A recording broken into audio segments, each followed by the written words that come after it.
So I've been doing some self-auditing and I've realized that there are quite a few things that I've changed about myself that have helped me to become a pharmacist that I am happy to be and that I am proud of. And if you can hear the washing machine in the background, apologies. I hope you can hear me much clearer over the sound of that, because as you know, I've just had a baby and unfortunately there's lots of times when I can't film, and this is one of the times where I can actually film, so I just have to do it. Anyway, so yes, I'm going to tell you all the things that I've noticed that I've changed about myself so far that's helped me get to a place where I am actually content in my career. And you might want to learn one or two things from this, but if there's anything you feel like you want to add to this, please leave it in the comment section below. If you're new to my channel, my name is Faith. I'm a pharmacist living and working in the United Kingdom. I'm happy to meet you if you're new, and if you've got any questions regarding hospital or community pharmacy, please leave it in the comment section below, or even any other sectors of pharmacy, as I've got friends who work in all different sectors of pharmacy and will be happy to answer your questions. But let's dive straight into this video where I tell you everything that I've changed to help me be proud of myself and my career today. So the first thing that I know that I've changed is a self-confidence. I used to lack confidence at the beginning of my career.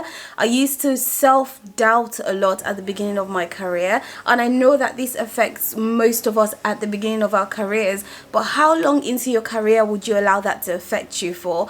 I snapped out of it at some point and I realized that I wasn't standing tall. I wasn't talking the talk. I wasn't walking the walk. And one of the things that I changed to help me with that was I actually started wearing heels to work. So I used to wear like little heels, and it helped me feel tall, it helped me feel important, it helped me feel gallant, and I would approach my job knowing that I have trained for this and I should be confident because I am using evidence-based practice. I am doing things by the book. I am making sure that I am the pharmacist who ensures that she knows what she's saying all the time, which requires me to go back and study or ask questions to people who I feel like are more experienced, or even just ask for ideas and advice from people who are more experienced. I have conversation with my friends to understand how my experience compares with theirs, and that helps me to just become a bit more confident. And at the beginning of just trying to be more confident, I actually used to fake it till I made it. I promise you, I faked confidence. Like, I would walk into a pharmacy and the dispensers will ask me, how long have you been qualified? I'll be like, 6 months. And they'll be like, girl, you're walking around here with all this confidence. And deep down inside, I didn't feel so confident, but I had to wear confidence and just approach everything. And I noticed that that brought a lot of respect. My team members respected me, my patients respected me. Like, just from the outward appearance, from how you look and how you approach situations, everybody will respect you more. And a lot of the time you have to fake it till you actually start to feel confident, because the confidence does not just come straight away. Your team would lose confidence in you if you are self-doubting. If you walk in, instead of with your shoulders high, you walk in with your shoulders low. You're there to lead a team. They would have zero confidence in you, and you don't want to do that to yourself. And kill that self-doubt. Kill the self-doubt. You managed to get through pharmacy school, you managed to pass your pre-reg, you managed to do the GPHC exam and actually qualify. You belong where you are. And if you really feel like where you are is not the right fit for you, there's so many sectors of pharmacy that you can delve into. So go ahead and delve into them and find your confidence, find your standing, find your footing, and you will be great. So the second thing that I had to kill, like literally this one was really affecting me and I had to murder it, was a fear of my colleagues. I don't know why I was afraid of my colleagues, but I would say for a fact that as a young pharmacist coming into the game, you're entering a store where most of the dispensers and technicians that you'll be working with, or even the counter staff, have probably been there for years and years and years, and they're probably older than you. Somehow, being a Nigerian and trained to respect my elders and be afraid of my elders, I went into my job having a fear of these people who have been there before me, not realizing that I'm there to lead the team. So I need to not be afraid to say what I feel is right and do what I feel is right. So in the beginning of my career, I used to actually be really scared sometimes to go into certain stores because I felt like certain people were being bullies. I used to be scared to go into certain stores because I felt like, oh, this person has been more experienced, they might look down on what I'm doing. After some time, I had to tell myself, look, you have learned this thing, you have studied, you are a pharmacist, you are qualified, your knowledge is enough for you to be bold, to carry yourself with confidence, to go in there and just, say what needs to be done and act, literally talk the talk, walk the walk. You heard it here first. Talk the talk and walk the walk. Walk like you know you belong there and talk like you know you belong there, because you definitely do belong there. So after I dropped that, I started to realize that a lot of the team members and colleagues that I used to be afraid of actually look up to you until you show them that there's that level of doubt about yourself, and then they start to pick on you if they want to, or sometimes they baby you or they act like you're beneath them, but they have to help you and support you. But no, you're the pharmacist, you're there to lead the team, you're there to lead the thing, you're there to lead the team. Period. The third thing that I had to let go of when I started to work on myself was the fear of managers. So you probably work in a setting where you have a manager, but you're the pharmacist. I want you to understand this dynamic. Pharmacists and managers should work hand in hand. Your manager is there to manage the team, to manage the store, to make sure things are flowing smoothly. As the pharmacist, you are the clinical lead. You are the lead of everything clinical. You are the lead of, the premises, in terms of making sure that the premises is running as the GPHC says it should, or as the regulatory bodies say it should. Your say is more important in situations where it pertains to clinical questions and making sure patients are safe, making sure things are done appropriately. You don't have to deal with managing the team. You don't have to deal with you can help your manager to manage the team, because at the end of the day you have to oversee what the team does in terms of clinical stuff, but it's not your job to actually manage the team in terms of managing their times, their schedules, how they behave. If they're behaving in a way that's affecting like your clinical efficacy, then you can step in. You are the pharmacist and you're there to lead the team to make sure that they are clinically appropriate and that they are working in line with the rules and regulations of the profession. That is your job, and no manager should have a say over you when it comes to that. So you need to learn your boundaries when it comes to dealing with managers. Have friendly conversations, have a good relationship with managers, but ensure that you and the manager knows the boundaries, because certain things are in your remit and certain things are in the manager's remit.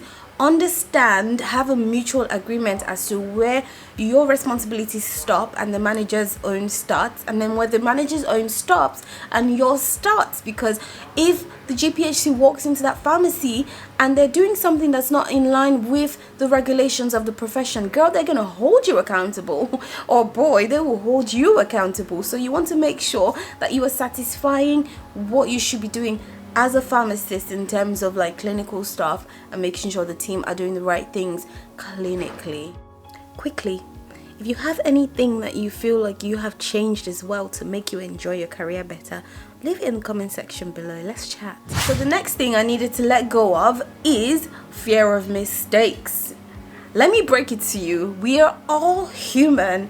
I'm human, you're human, the next person is human, my patients are human, my manager is human, the pharmacist who qualified 50 years before me is human. We're all human, and there is that chance, there's that little chance that we could all make mistakes, and we need to understand and give ourselves the grace to actually be able to make mistakes and not kill ourselves over it. This fear of making mistakes has actually caused people to take their lives. It has caused anxiety. It has caused lots of unnecessary pressure. It's caused lots of problems in this career. People are scared to just be pharmacists because there's that fear of when you make a mistake, what happens then? We can make mistakes. We need to just do away with the blame culture. You as a pharmacist need to make sure that you're doing things as correctly as possible, but just give yourself the grace when you do come across a mistake. Understand how to handle mistakes. Understand your company's policy when it comes to handling mistakes and errors that have happened. It's not the end of the world. In some situations, the mistakes might have been really grave, or the mistakes could be really like serious mistakes, and it's understandable if that makes you scared or if that makes you feel like you're not a great pharmacist. But give yourself the grace to be human. Work on every single time you come across a mistake or a near mistake that you could have made. Work on ensuring if that situation should happen again in the future, you are better equipped to actually handle it. You're better equipped to make sure that that does not become a mistake again. And if it's the systems and the processes that are causing the risk of error, then you need to report to senior management. And if they're not doing anything about it, remove yourself from the situation, girl, because they're going to come back and point fingers at you if things go wrong. Don't be afraid to make mistakes, because you learn from mistakes, but always ensure that you are conscious enough to avoid as many mistakes as possible. And if there's something in the system and the processes that are causing mistakes, work on changing that. And if that's not possible, remove yourself from the situation. That's my motto. That's how I've chosen to handle that fear of mistakes, and I'm no longer afraid to make mistakes. I'm conscious enough to make sure that I'm not making mistakes, and if I do make the mistake, I need to follow due procedure. The next thing I needed to kill, and this one I feel like a lot of us can relate. This one I feel like a lot of us would understand.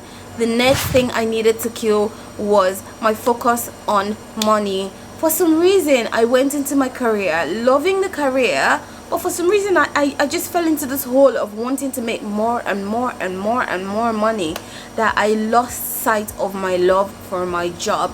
If you've seen my video where I spoke about quitting community pharmacy, you understand the point where I got to, where I decided that money was not enough to make me hate my career. I feel like I like the profession so much that I would earn a little bit less and be happy at it. It's just like having a passion and turning it into a business, turning it into something that makes you money. At some point, you lose that joy that you derive when you're actually doing that thing, because you're now more focused on how much more you can earn. I decided that my career was somewhat of a passion, and I did not want to lose my joy working as a pharmacist. So I decided to forfeit making huge sums of money for a place where I would actually be happy as a pharmacist. Now, it does not mean that I don't like money. I really like money, and I would look for other ways to make money. And if while I'm working as a pharmacist and being joyous at it, money finds me and I'm offered more money, oh hello, I will take it. But I'm not going to be sacrificing my happis as a pharmacist, the joy I derive from being a pharmacist. I'm no longer going to sacrifice that to make more money. The next thing I had to do away with is people pleasing. I have to be the one to call myself out here. I am calling me out. Faith, I'm calling you out, or I am calling the old Faith out, because I don't do that as much as I used to anymore. I used to people please a lot, and that made me lose sight of the things that I actually felt were right.